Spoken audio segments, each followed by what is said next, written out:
Good morning students. आज हम पढ़ेंगे क्षेत्रवाद। अभी तक हमने राष्ट्रीय एकता का अध्ययन किया था, जिसमें हमने देखा था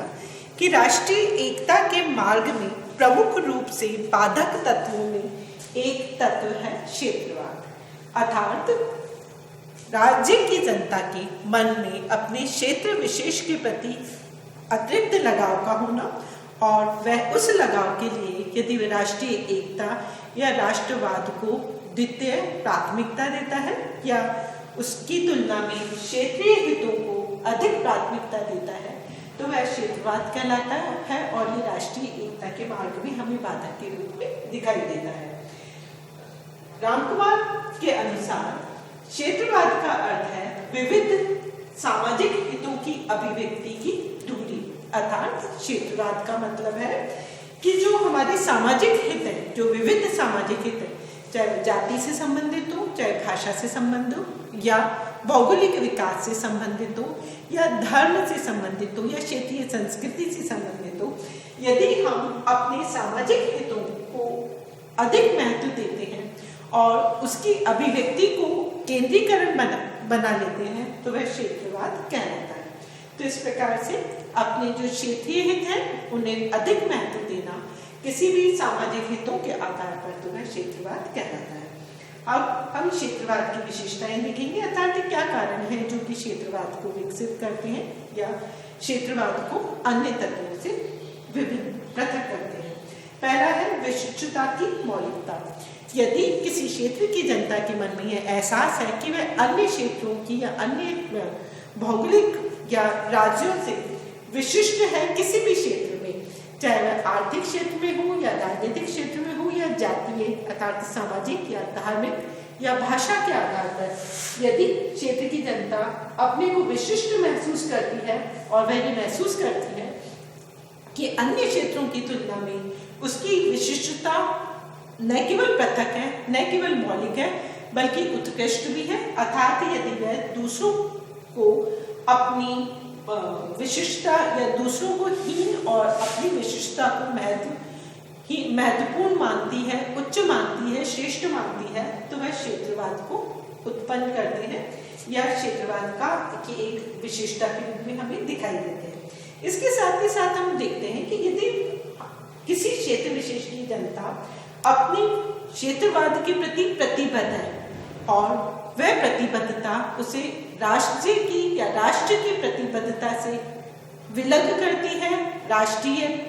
प्रतिबद्धता की तुलना में को गौण कर देती है, तो वह भी क्षेत्रवाद कहलाता है। तो चाहे आपकी जाति है या भाषा है या संस्कृति है या क्षेत्रीय विकास है या आर्थिक पिछड़ापन है या अन्य कोई कारण है, यदि किसी राज्य की जनता अपने क्षेत्र विशेष के प्रति प्रतिबद्ध है दूसरे क्षेत्रों की तुलना में, तो वह भी क्षेत्रवाद का एक घटक है। इसके साथ ही साथ हम देखते हैं कि यदि राज्य की जनता या यदि किसी क्षेत्र विशेष के लोग अपने को अन्य क्षेत्रों से पृथक महसूस करते हैं, चाहे वह खान पान, भाषा, संस्कृति, रहन सहन, शिक्षा, आर्थिक किसी भी कारण से है और उनमें ये पृथकत्व का जो भाव है वह विशेष रूप से है, तो वह भी क्षेत्रवाद के अंतर्गत आता है। इसके साथ ही साथ में यदि किसी क्षेत्र या समुदाय के लोग भावनात्मक रूप से अपने आप को अधिक घनिष्ठ महसूस करते हैं शेष पूर्ण देश या राष्ट्र की तुलना में, तो वह भी क्षेत्रवाद के अंतर्गत आता है। इसके साथ ही साथ यदि किसी क्षेत्र में विविधता है और वैविध्य का भाव है और ये विविधता और ये जो वैविध्य है, चाहे वह जाति, धर्म या आर्थिक कारणों से हो, ये विविधता या वैविध्य भी क्षेत्रवाद का एक घटक है। और इसके साथ ही साथ में अन्य राज्यों की तुलना में, अन्य क्षेत्रों की तुलना में, अन्य धर्मों की तुलना में, अन्य संस्कृतियों की तुलना में अपनी संस्कृति, अपने क्षेत्र, अपनी भौगोलिकता के साथ ही साथ अपने धर्म, संस्कृति, जाति को प्राथमिकता देना ये क्षेत्रवाद का एक घटक है। तो इस प्रकार से क्षेत्रवाद उत्पन्न होता है अपने क्षेत्र विशेष की विशिष्टता, प्रतिबद्धता, पृथकत्व या भावनात्मक एकता के कारण या विविधता में अपने को श्रेष्ठ मानना, अपनी संस्कृति को, अपनी खान पान को, अपनी भाषा को प्राथमिकता देना राष्ट्र की तुलना में, अन्य क्षेत्रों की तुलना में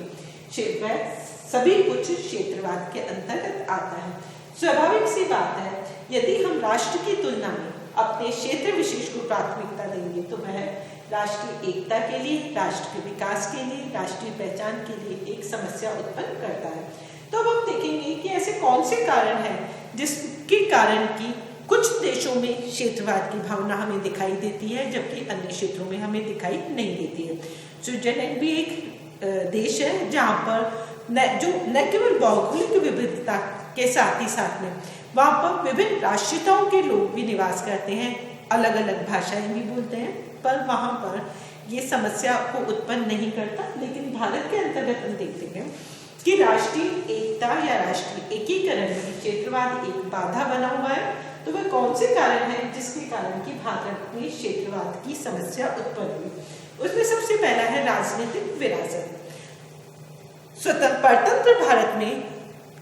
हमने ब्रिटिश शासन की जिन कमियों को सबसे अधिक आलोचना की, जब सबसे अधिक जिसकी बुराई की,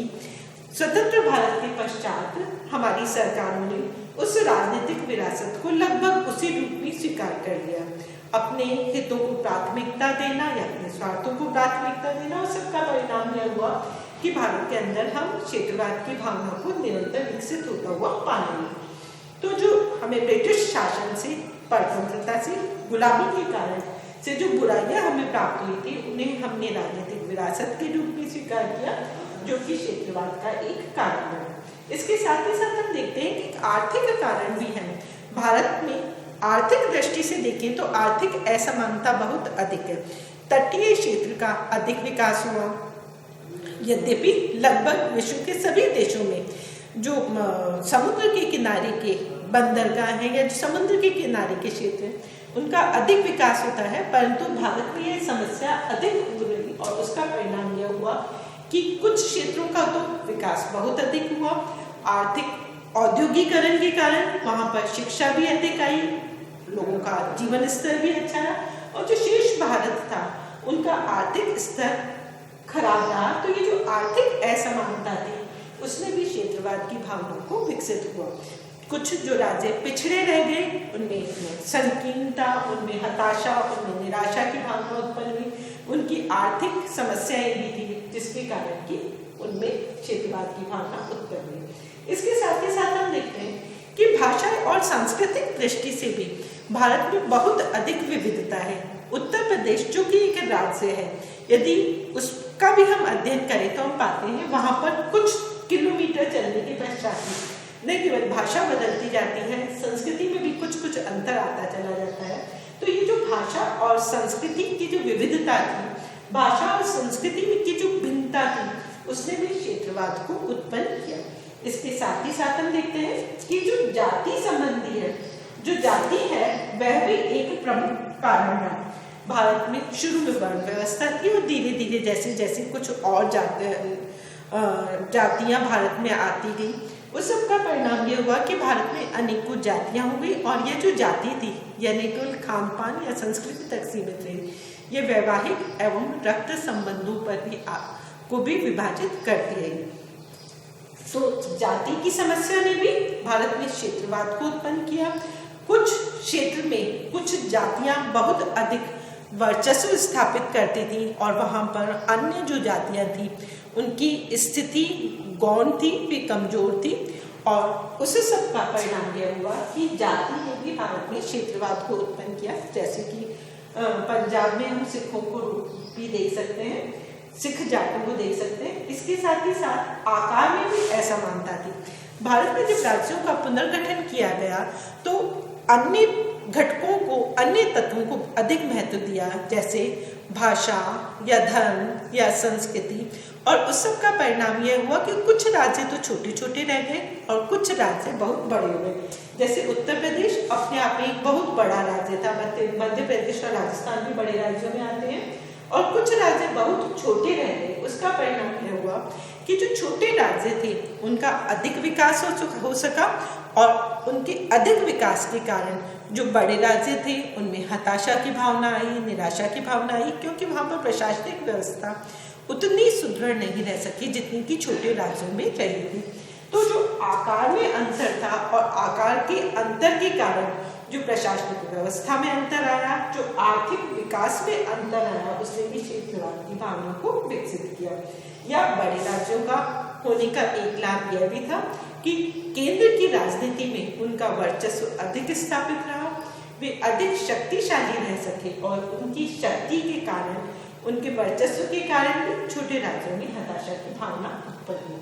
इसके साथ ही साथ हम देखते हैं कि ऐतिहासिक कारण भी एक भारत में क्षेत्रवाद को विकसित करने में महत्वपूर्ण घटक के रूप में दिखाई देते हैं। कुछ ब्रिटिश विरासत के या ब्रिटिश राज्य के रूप में हमें प्राप्त हुए, जहाँ पर हमें ब्रिटिश विरासत मिलती है, तो कुछ भारत के अंदर छोटे छोटे राजनीतिक या राज्यों के शासन थे, राजाओं की धरोहर थी, राजाओं के राज्य थे, और राजाओं के जो राज्य थे उन्होंने कुछ ने स्वेच्छा से, कुछ ने मजबूरी में भारत में विलय तो किया, परंतु उनमें जो हताशा की भावना थी उसने भी क्षेत्रवाद को उत्पन्न किया। तो चूंकि भारत का ऐतिहासिक रूप से एक संगठित या सुदृढ़ भारत नहीं था, बिखरा हुआ भारत था, अलग अलग प्रकार का शासन था, उसके कारण भी क्षेत्रवाद और उस कारण से आर्थिक विकास या अन्य स्थिति में भी भिन्नता थी, उसके कारण भी क्षेत्रवाद की भावना विकसित हुई। इसके साथ ही साथ हम देखते हैं कि लोगों में जो राजनीतिक महत्वाकांक्षाएं थी, उन्हें इस बात का एहसास था कि एक बड़ा राज्य है तो उनकी राजनीतिक महत्वाकांक्षाएं पूरी नहीं होंगी, सत्ता या शक्ति का केंद्रीकरण उनके हाथों में नहीं होगा, या सत्ता पर उनका वर्चस्व स्थापित नहीं होगा। तो इसके कारण भी उन्होंने राज्यों का विभाजन कराने का प्रयास किया। उन्होंने कोशिश की कि क्षेत्रवाद की भावनाओं को बनाए रखा जाए ताकि उनका नेतृत्व स्थापित हो सके, उनको नेता या शासक के रूप में स्वीकारा जा सके, और इस राजनीतिक महत्वाकांक्षा ने भी लोगों के दिमाग को ब्रॉड बनाने की बजाय संकीर्ण मानसिकताओं को उत्पन्न किया और क्षेत्रवाद को उत्पन्न किया।